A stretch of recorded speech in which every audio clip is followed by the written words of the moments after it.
everybody. I'm Marcus. I'm Ryan. And together, we are the Northwest Sports Fanatics.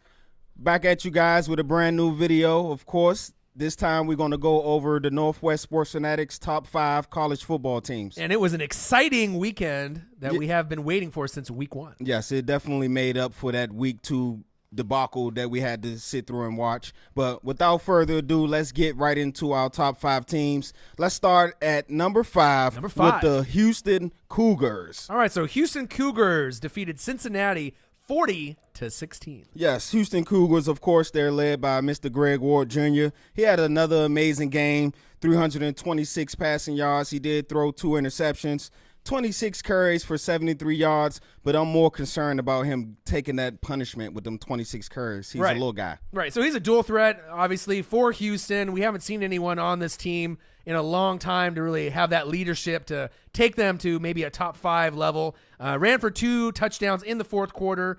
Like you mentioned, 73 rushes for a dual threat quarterback, 1 TD, obviously passing. You would want to see a little bit more on the passing end, but they started a little sluggish. You know, he threw a pick in the end zone. What happened? Cincinnati ran all the way down to the other side of the field, scored a touchdown.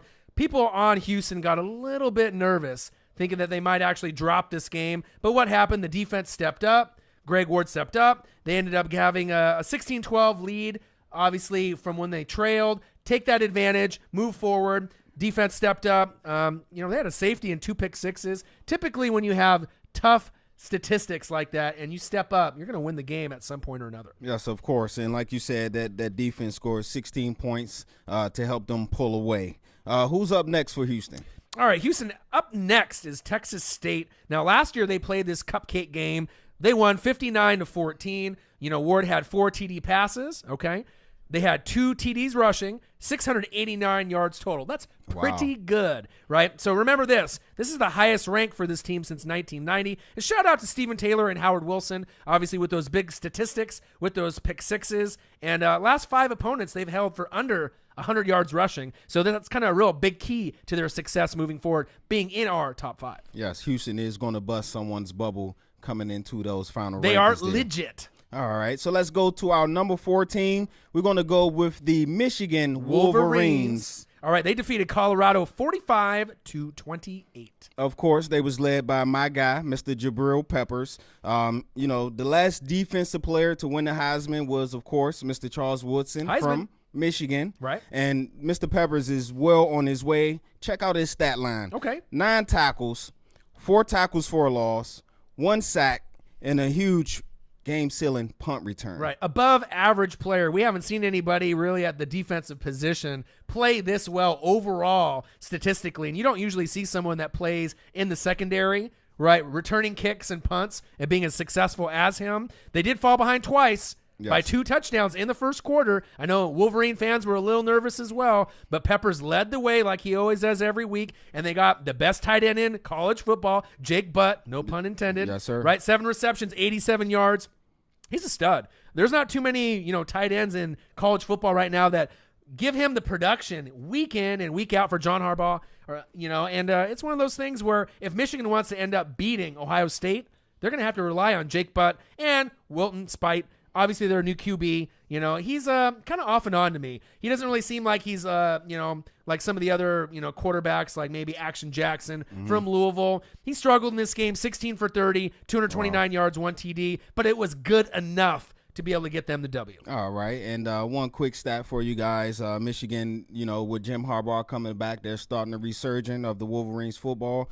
The last time they won the Big Ten title was in 2004. Right, so obviously, John Harbaugh is a stud. I know 49er fans miss him a lot, but he's really changing the program. Recruiting is going to another level, and I know Ohio State is really nervous now because they were kind of the cream of the crop in the Big Ten, and now they have Big Brother knocking on the door. All right, so let's go to our number 3 team, and speaking of the Big Ten, we're going to go with the Ohio State Buckeyes. All right, so they defeated number 14 Oklahoma Sooners 45-24.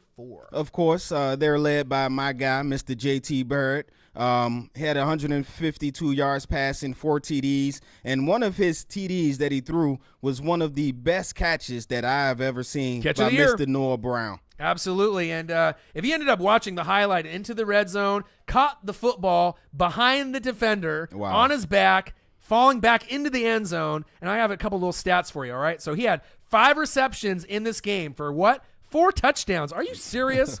Right? What a stat line. If he was playing in college football fantasy stats, I mean, you would have won your game, obviously, for your league that season. JT Barrett, 158 yards.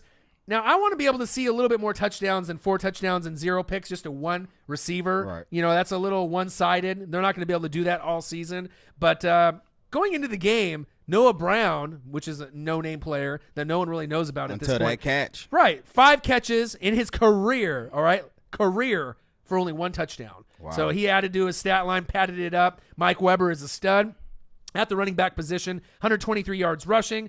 Combined rushing stats, 291 total yards. So, I mean, if you're giving up 291 total yards, I mean, you're probably not going to be too competitive on the other end. They do have a bye week next week, so all those players can rest up for Urban Meyer, you know, have a nice, obviously, fresh start as they go into the new week. And then who do they play? You know, a very weak opponent in the Big Ten, Penn State. All right. You know, the Ohio State, speaking of them, they lost 16 starters from last year. Unbelievable. What that just shows you is the job that Urban Meyer does. One of the best coaches, as well as his recruiting is amazing. Right. A future HOF, and if you don't know what that stands for, that is Hall of Fame. All right. So let's go to the number 2 team, one of the teams that I'm really excited about, and that's the Louisville Cardinals. All right. Louisville defeated number 2 Florida State 63-20 in a whooping. All right. And, you know, 3 straight 60-point performances to start the season off by Louisville. And, of course, they're led by Mr. Lamar Action Jackson, who got his props from Michael Vick. Michael Vick said he's 5 times better than he was in college. Right. So when he was at Virginia Tech, I mean, he was the it, right? Like Johnny Football was, Johnny Manziel at Texas A&M. Yep. Now, he is the best player in college football, hands down. I mean, it's not even close. You know, 4 rushing touchdowns, 1 passing touchdown, 216 yards. This guy can do it all. He is the best dual threat we've seen in years. Florida State. Wow. I don't even really know what to say. I'm at like lost for words. This is the most points you've ever given up by any opponent in history. All right, 63. You know, and usually Florida State with Jameis Winston, they're used to dominating opponents and kind of imposing their will on them.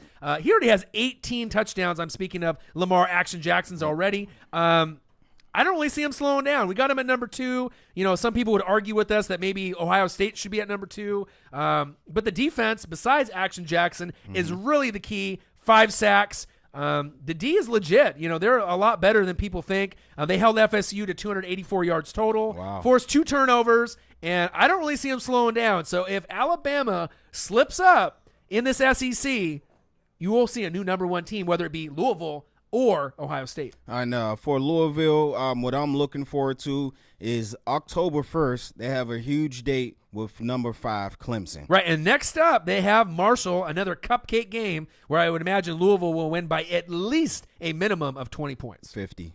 Maybe 50 or 60. All right. So let's go to our number 1 team, and no surprise to no one here, it's the Alabama Crimson Tide. Roll Tide. Right, Roll Tide. Number 1, Alabama defeated number 19 Ole Miss 48-43 in a epic comeback. All right. Alabama had a bad start to the game, falling behind early, but led by the freshman quarterback, Mr. Jalen Hurts, and also a guy that I called out in our last video, Damian Harris. They really stepped up their games in that second half. Right. So we're used to having good running backs like Derrick Henry, you know, Trent Richardson, even though he hasn't panned out in the NFL. So they've been known to get good running backs, you know, in that college football season. Yes, sir. The key was the defense. They had 2 defensive touchdowns and even 1 on special teams. So when you come back from a 3-touchdown deficit, Ole Miss won the last 2 games in the last 2 years. So you knew going into the game, they were really confident. But Jalen Harris did enough for them to win. The defense is strong. They got touchdowns by Damian Harris, like you mentioned, Bo Scarborough, and Calvin Ridley, all rushing touchdowns. Even some of those players are wide receivers like Calvin Ridley. Watch for him to be in the NFL shortly. Sir. But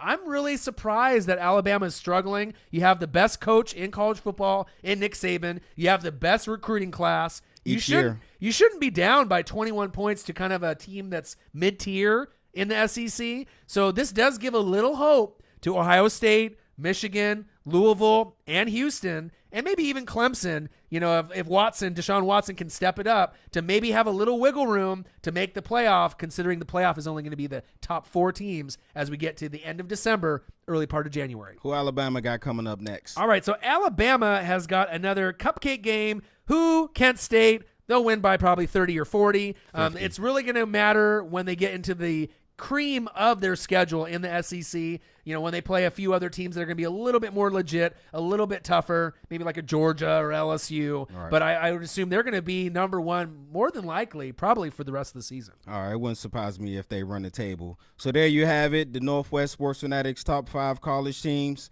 I'm Marcus. This is Orion. One question for you. Who talk sports like us? Northwest Sports Fanatics.